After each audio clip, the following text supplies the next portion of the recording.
Hi, my name is Kimashe Hayton, and today we'll be exploring the life and works of Chuck Close.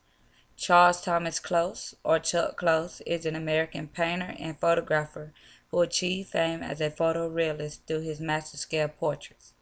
Close is known for using creative and intricate patterns to portray a human portrait.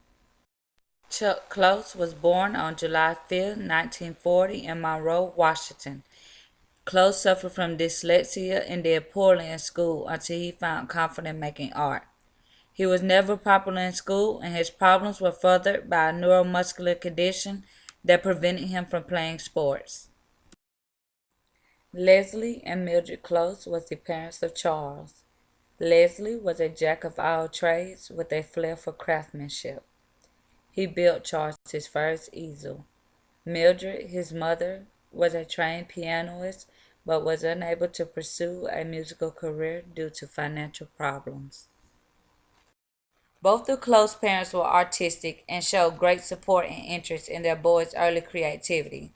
At the age of 11, tragedy struck Close when his mother fell ill with breast cancer and his father died.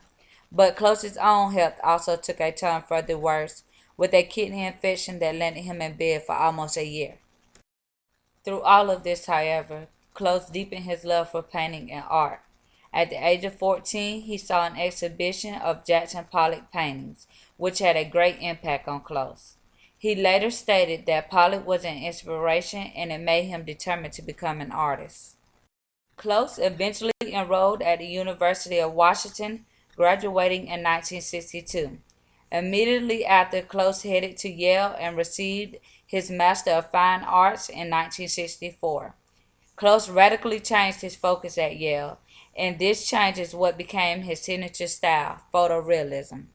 Using a process he came to describe as knitting, Close created large format Polaroids of models that he would recreate on large canvases.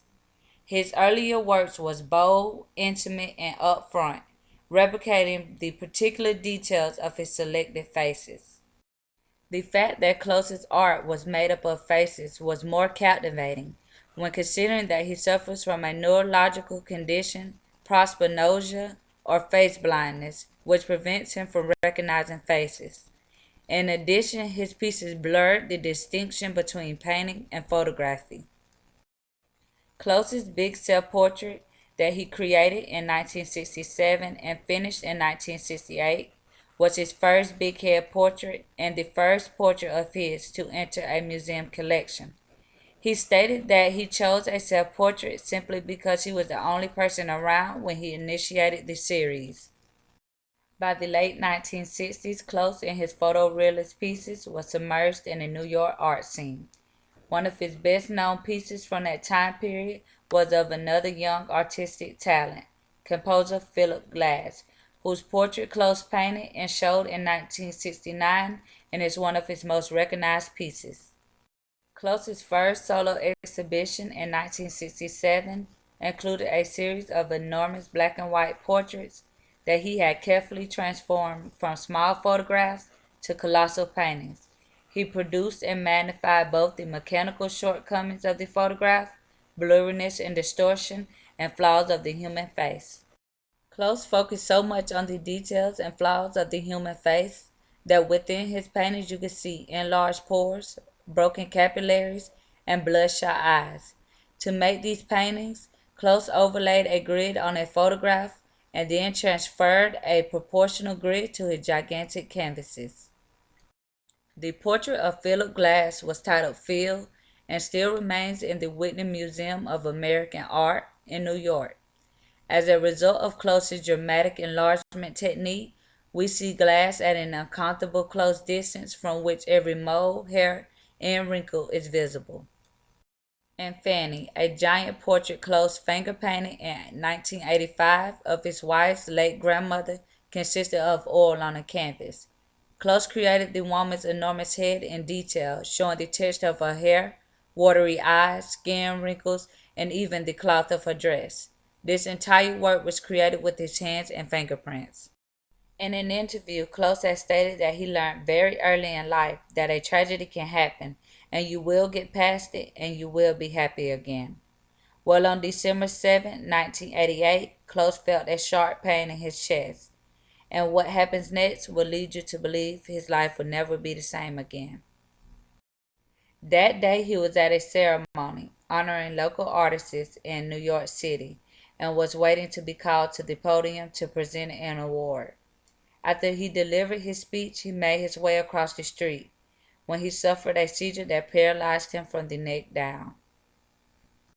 His diagnosis was a collapsed artery.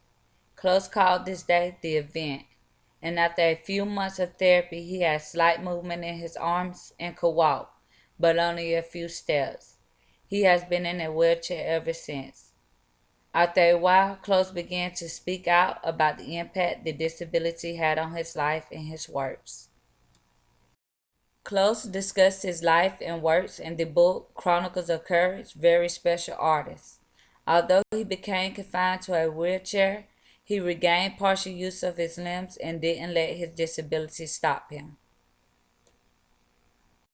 Despite the physical limitations, Close pressed forward with his work with an assistant at his side.